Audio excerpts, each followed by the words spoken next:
Hello students, मैं हूं ज्योति और आज के वीडियो में हम डिस्कस करने वाले हैं microbes in industrial products. Last video में हमने डिस्कस किया था microbes in household products.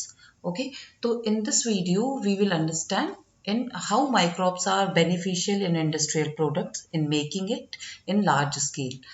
So it is divided in our NCERT in three parts, in fermented beverages, in antibiotics, and in chemicals, enzymes, and bioactive molecules. Let's understand one by one. First is fermented beverages. अब ये fermented beverages कुछ और नहीं, ये basically alcoholic drinks हैं जो सभी use करते हैं। तो ये कैसे बनती है? ये माल्टेड सीरियल्स होते हैं। ये माल्टेड सीरियल्स कुछ भी हो सकते हैं। ये राइस हो सकता है, ये मेज हो सकती है, ये बार्ले भी हो सकता है, ये ग्रेप्स भी हो सकता है, ये कुछ भी ग्लूकोज का कोई भी सोर्स हो सकता है। माल्टेड सीरियल्स ये कोई भी ग्लूकोज का सोर्स हो सकता है।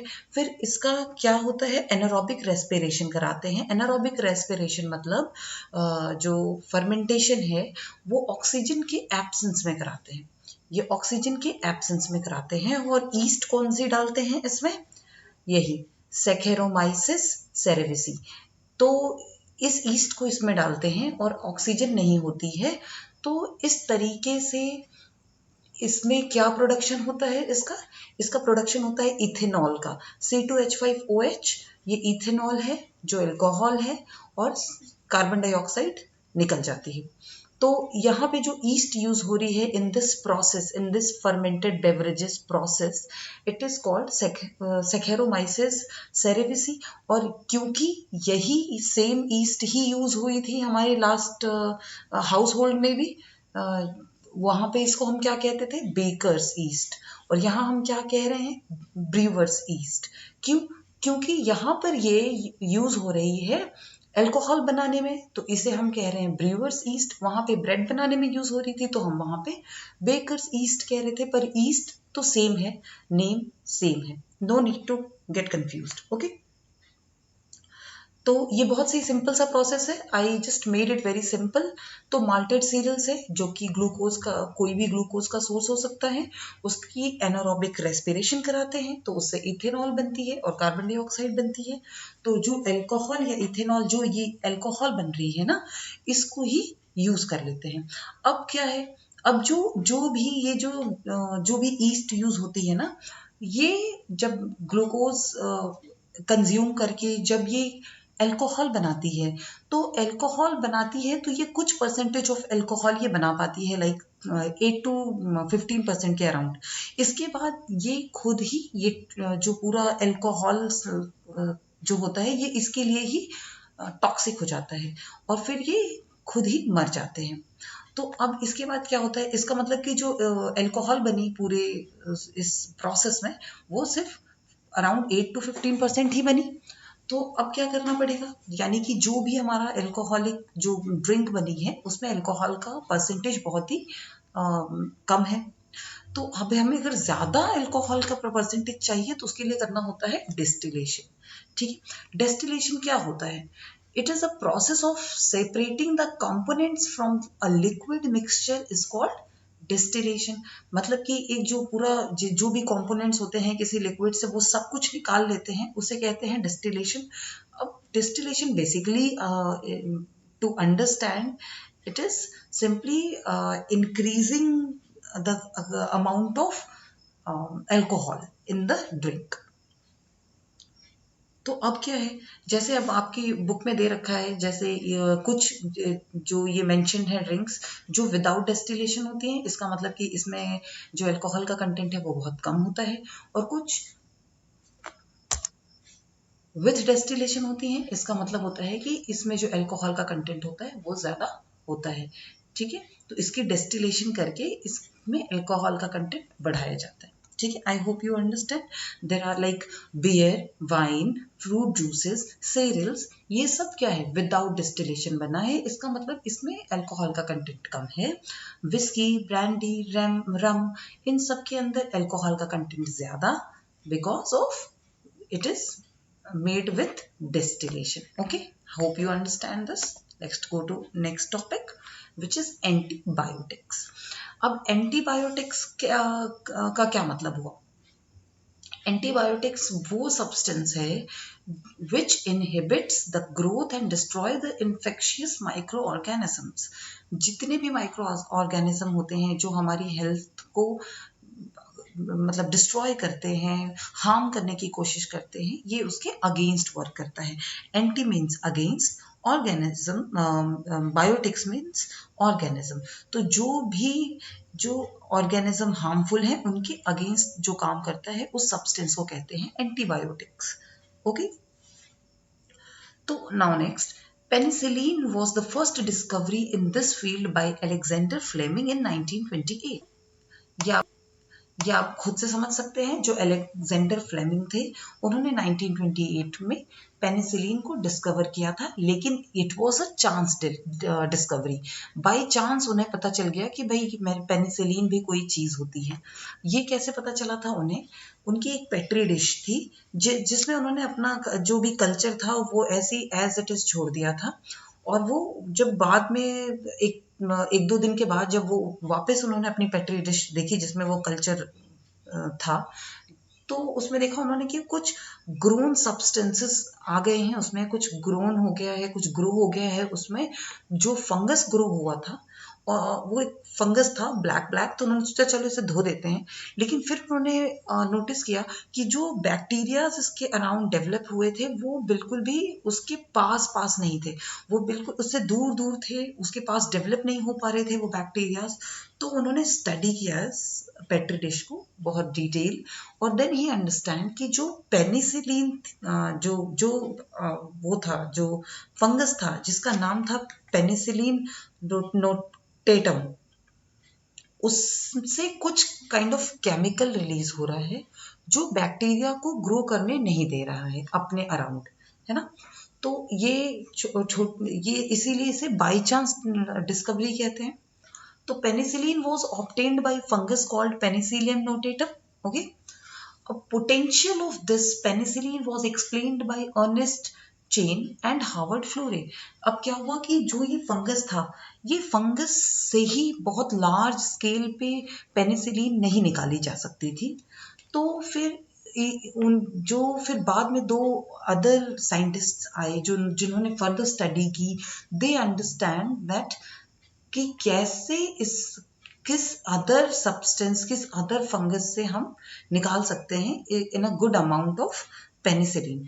तो इन्होंने आगे स्टडी की और इनकी स्टडी के लिए फ्लेमिंग, चेन और फ्लोरे को नोबेल प्राइज भी दिया गया था 1945 में. Penicillin was used extensively to treat American soldiers wounded in world war 2. क्या हुआ था जब उस टाइम पे पेनिसिलिन को फर्स्ट टाइम यूज किया था इन अ लार्ज स्केल, और बहुत सारे लोगों की जान बचाई भी जा सकी थी. अब commercially penicillin is obtained by penicillin chrysogenum, क्योंकि ये जो फंगस है पेनिसिलिन नोटेटम, उससे प्रॉपरली कॉमर्शियली नहीं निकाली जा सकती थी इन अ लार्ज स्केल. और बाद में स्टडी के बाद हमें पता चला कि ये निकाली जा सकती है पेनिसिलियम क्राइसोजेनम से. अब many other antibiotics are also discovered to treat deadly diseases like plague, whooping cough, diphtheria, leprosy. Okay, तो ये अलग अलग टाइप की बीमारियां जो डिसीजेस हुए अलग अलग टाइप के माइक्रो ऑर्गेनिज्म के वजह से, तो इसके लिए भी धीरे धीरे एंटीबायोटिक्स जो है वो डिस्कवर हो पाए. अब एंटीबायोटिक्स को जो डिस्कवर हो रही थी उनके फंक्शंस क्या थे? तो antibiotics are used to treat और prevent some types of bacterial infection. Simple सी बात है, ये बैक्टीरियल इन्फेक्शन के अगेंस्ट वर्क करता है.